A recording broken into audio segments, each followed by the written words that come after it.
Welcome to Meet the Artist, the show that features Michigan-made art by Michigan-made artists. I'm your host, Jessica Kira Moore, and on today's show, we'll introduce you to Renee, whose infectious vocal ability has captured the attention of fans worldwide. We'll also introduce you to Ralph Taylor, who designs and creates spectacular costumes that come to life when adorned by everyday people. It's all coming up next, where we let you meet the artist. If Usain Bolt represents Xfinity Internet, what happens when we double the speed on two of our most popular plans? Meet his twice-as-fast brother, Insane Bolt. Now stream movies and shows twice as fast. Xfinity, the fastest just got faster. Renee, singer, songwriter from Detroit, Michigan. She's also a background vocalist and duet partner for Motown recording artist Kim. She has a large following of dedicated fans who love how she expresses her thoughts and feelings through music. Although she is an artist at heart, you'll be surprised to find out that music was not her first career choice, and how a teacher sparked her path to becoming a singer, songwriter, and performing artist. Yay! Yay! How you doing? I'm good. Okay, so tell me, who is Renee and what defines you? I'm Renee. I am a singer and songwriter from Detroit, Michigan. I am born and raised in Detroit, Michigan. I live here and I tour as a background vocalist and duet partner for Universal Motown recording artist Kim. The L stands for Lori, and Renee is my middle name. And Renee, that's where Renee comes from. Okay, so I've heard your voice. Of course, I know who you are. For people who don't know, tell us about your childhood. Where does the Renee story begin?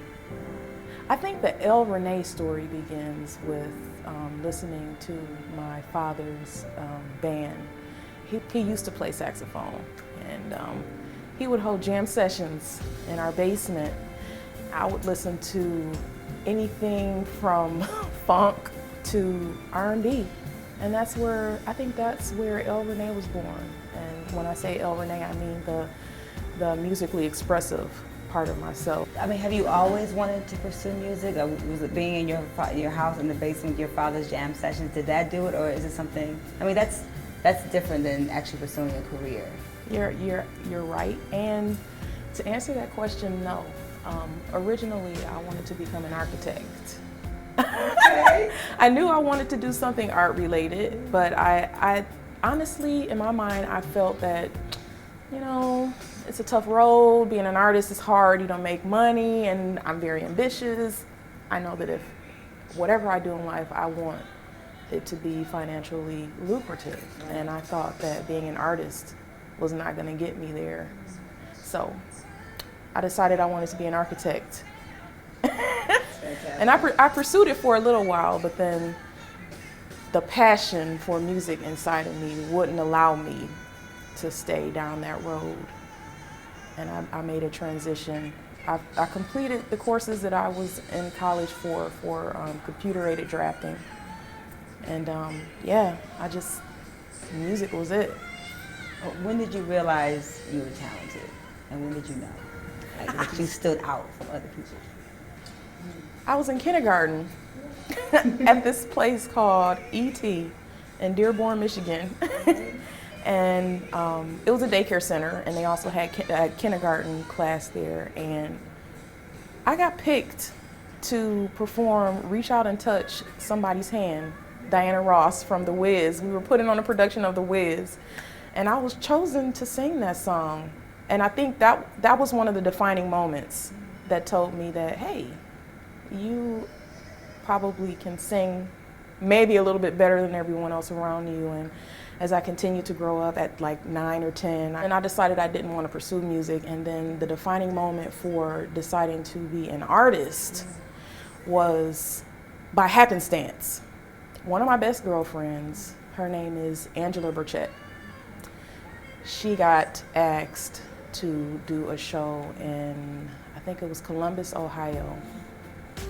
She calls me up and says, "Girl, I got asked to do the show. I don't want to do it. I can sing background for you. I mean, I know you write music or whatever, and I don't know if you've ever had a show, but do you want to do the show?" I said, "Sure." The place was intimate, but I would say more than half of the people came up to me after the show and asked, "Where's your CD?" you don't have CDs with you?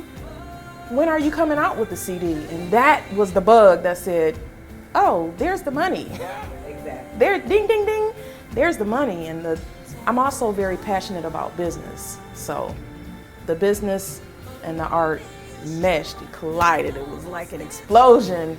The chaos came together, and El Renee Music Incorporated was born.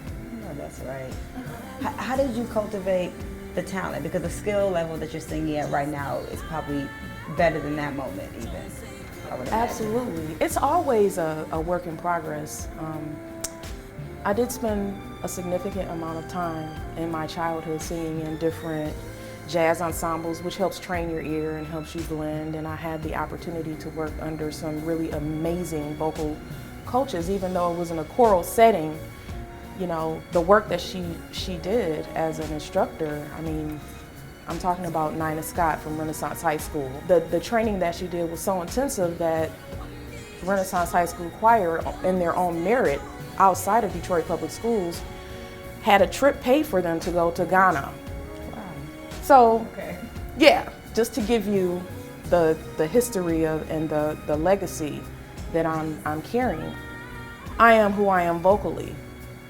But a lot of the expression and the energy that I give has to do with life's experiences, being in front of larger audiences or being in front of that one-to-one person, which can sometimes be more intimidating than being in front of an audience of people where you can't see them really eye to eye. You could care less what they think.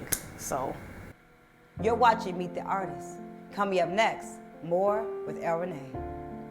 And with Uverse, you can move your TV anywhere in the house. We're happy with Xfinity. Why would we move the TV? I don't know, but let me show you.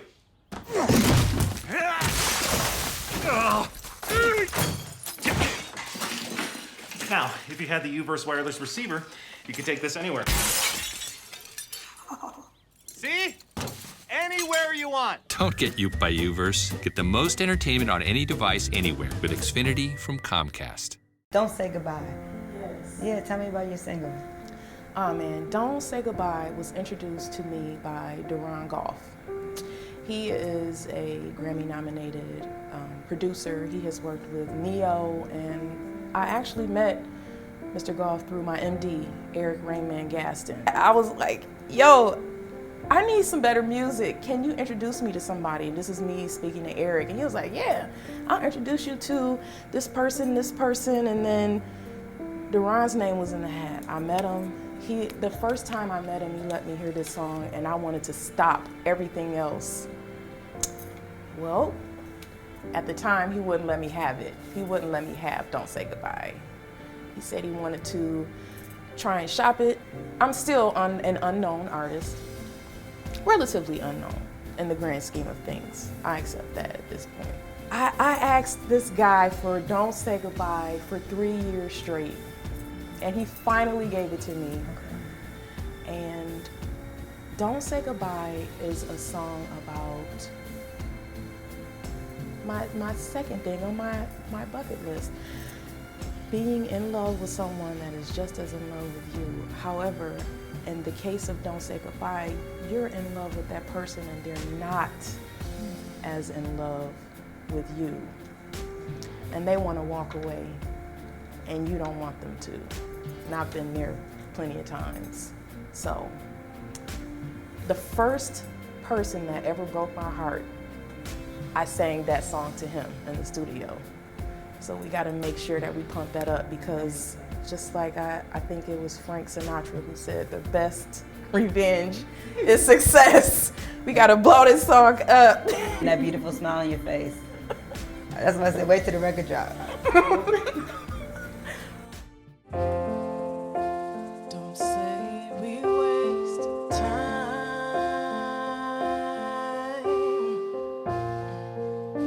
Don't say you hate that we ever were more than friends. Don't say you hate the climb. Yeah, 'cause we both know you more than one. That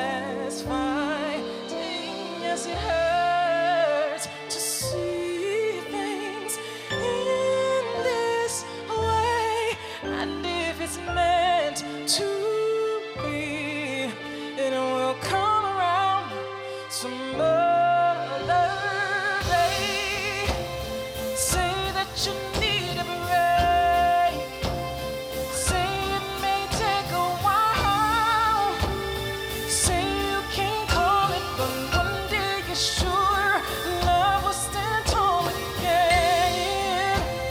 Say that you want me, but it's just the wrong timing. Tell me it's all just a lie. Just don't say goodbye, and don't say what we've been through. No, 'cause in love we both know it never matters. No, no, no, you never learn to walk. No, no, no, no, no, no. Unless you welcome mistakes and falling, yes it hurts to see things in this way. And if it's meant to be, it will come around some other day. Say that you need a break. Say it may take a while. Say you can't call it, but one day you're sure love will stand tall again. Say that you want me, but it's just the wrong timing. Tell me it's all just a lie. Just don't say goodbye. And follow your heart. You know that it's right. It's in your eyes. We should give it a try. Whatever you say, don't say goodbye. Yeah, yeah. Tell me you need a break. Say it may take a while. Now, say you can't call it, but one day you're sure love will stand tall again. Say that you want me, but it's just the wrong timing.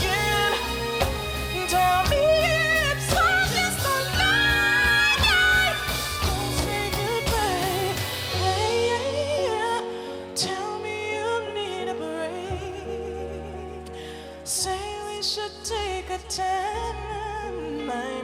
Say you can't call it, but one thing's for sure, our love will stand tall again.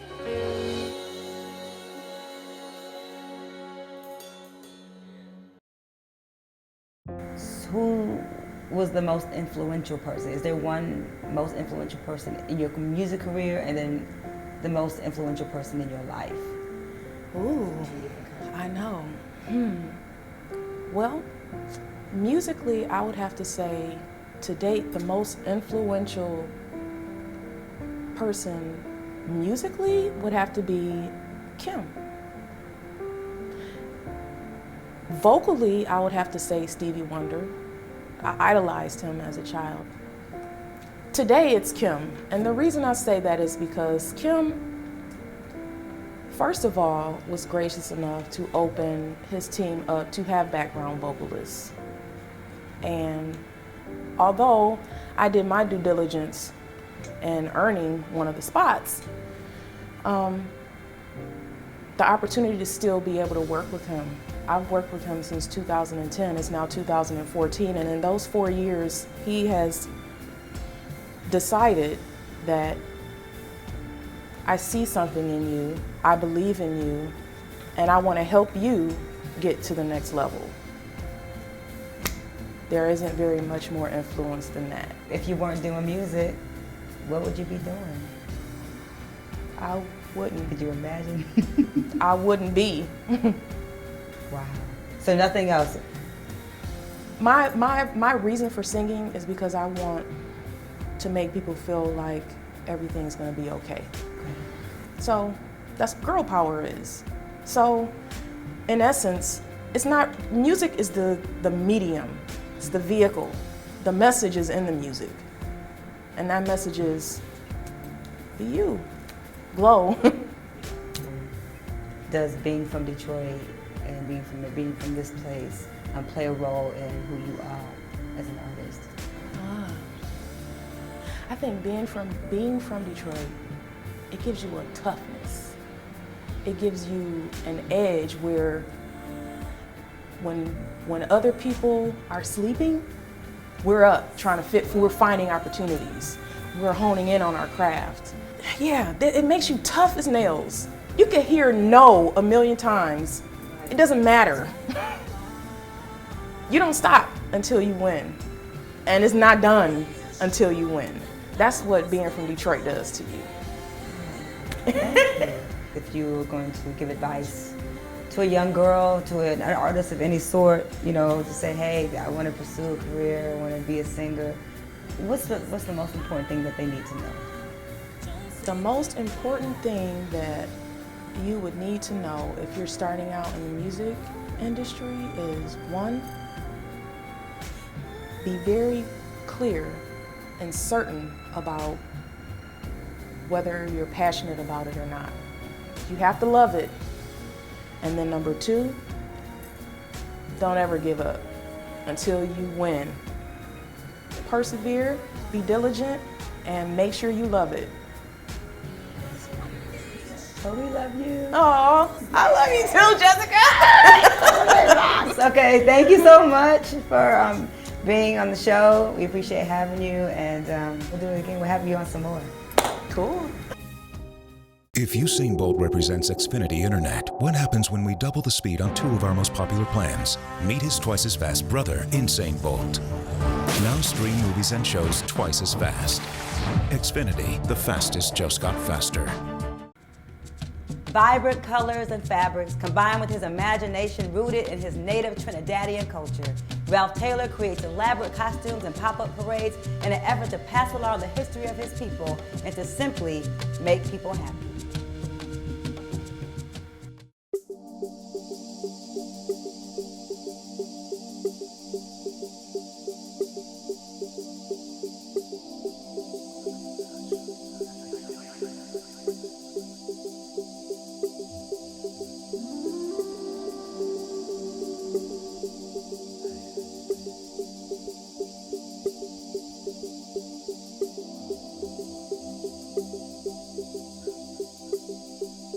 Okay, tell me, who is Ralph Taylor and what defines you? Ralph Taylor is Ralph Taylor.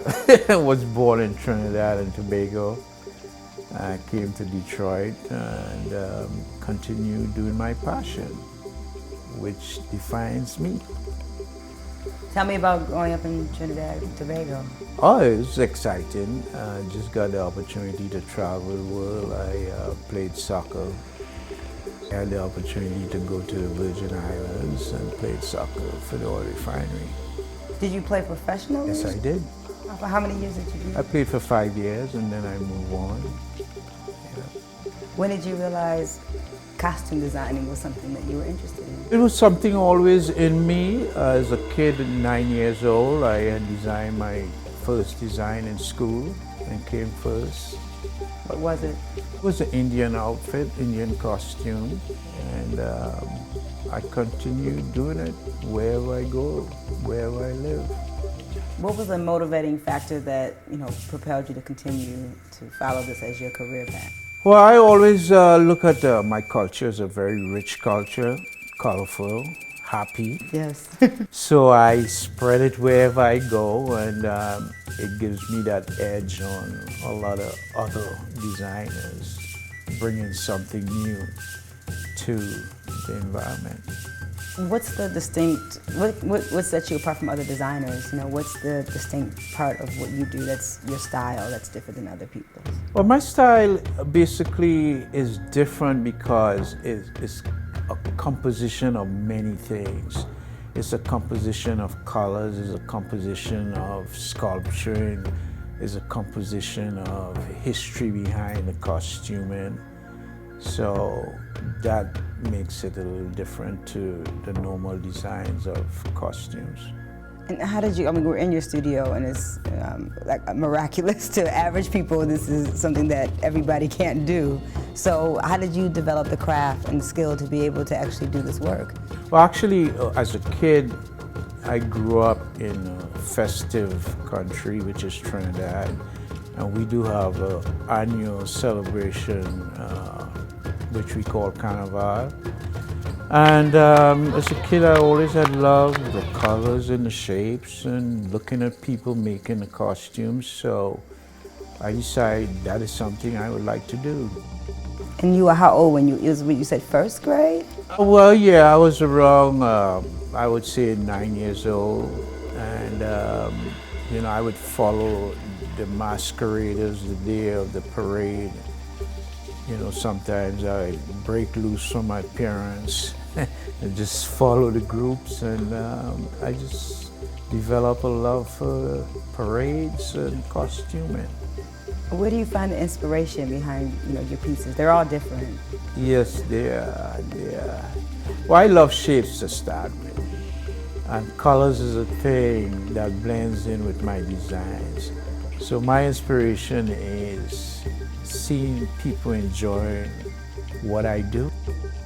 Keeps me doing the things I do and adding different colors and shapes and using different cultures to blend in to what I do, like the Indians, the Africans.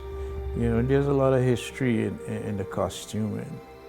Are there other costume designers that have influenced you in some kind of way? Yeah, in the early age of my life, there is a traditional thing to go into what we call a mass camp, where they're making the costumes for the parades, and observe what the older guys were doing, the wire sculpturing before the fabric and all the beautification.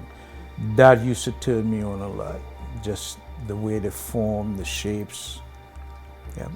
What do you love most about your art and what you do? What I love most of my art is it brings a lot of smiles and happiness to people's faces. Everybody, are you ready? Yeah! Are you ready? Yeah! Let's march!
You're watching Meet the Artist. Coming up next, more with Ralph Taylor.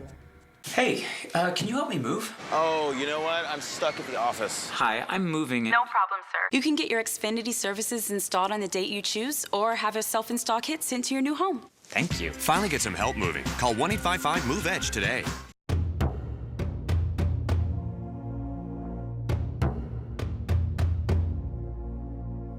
And your costumes, when people wear your costumes, it brings it, you know, it really brings the puppets, and I've seen the costumes. I've worn your costumes, so I know what it does to people in an audience when they see it, and to children and grown-ups. So, you know, how does that affect you when you see people reacting to your work? Well, it affects me. It gives me a good effect where, you know, I'm bringing joy or happiness to other people by my work.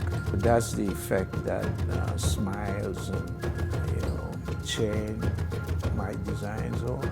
And you said there's a mix, so tell me, like, I mean, are you pulling from South American culture? Are you pulling the Caribbean, Africa? Like, what's the biggest, what country, I guess, influenced you the most? I'm assuming it's your hometown. Well, Trinidad, I came from Trinidad.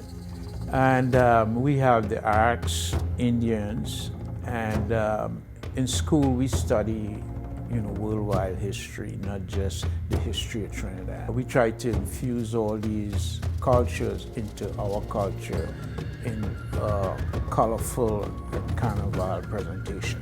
I mean, I'm wondering what keeps you connected to Michigan and what keeps you here in the city of Detroit? Well, I came into Detroit, I had met my ex years ago in the Bahamas while I was doing a show.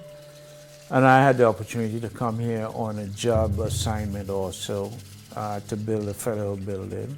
I was also a welder. So I came here on that assignment and I decided to stay and share my culture with the communities. Do you interact with the other artists that are here? Oh yes, I do. Detroit is exciting about art. Detroit is really a haven for art. And my art stands out. I have a different format that I work with. I have a different culture that I work with. So it brings a nice flavor. You've done a lot already. What are your future aspirations? Like, what you still have dreams about something that you haven't created yet? Oh yeah, I keep dreaming and thinking about designs every day. We just finished the Electricity Light Festival, and that's a new phase. I'm going into electronics, into my costuming, and the sky's the limit. Electronics in your costume, that's amazing. So if you weren't doing this, you weren't costume designing, if you weren't surrounded by all of this every day, what would you be doing? I guess probably I'd be teaching my skills because I like to share my talents that was given to me. And I would embrace a group of kids or a group of adults and teach them the skills that I have. Do you believe there's a connection to energy and spirits when it comes to art, when you're making puppets and people are getting inside of something that's creative, but it also has its own life force in itself? Do you have any thoughts on that? Well, I am the type of person that I have my own beliefs, and my beliefs is the bottom line is to make people happy. And I do use a lot of characters, from my experience of folklore, and so as a kid growing up. And I try to infuse that into my designs. But the bottom line is to make that individual happy. That individual needs to turn into the character that matches the design. Do you have a favorite piece? Or two, or five? Do you have one? All my pieces are favorite to me, is special to me. If you can give some advice to an artist that once sees your work and says, "Wow, I wanna do that," what would you tell them? Well, number one, with any craft or anything, you gotta have a passion for it. You could love something. Loving something is different to having a passion. You could love something for a week or so. Having a passion for something, it lives on. So I would advise them or recommend to them, have a passion for what you really want to do and just do it. It lasts a long time. Thank you for watching. I'm your host, Jessica Kira Moore, and we'll see you next time on Meet the Artist.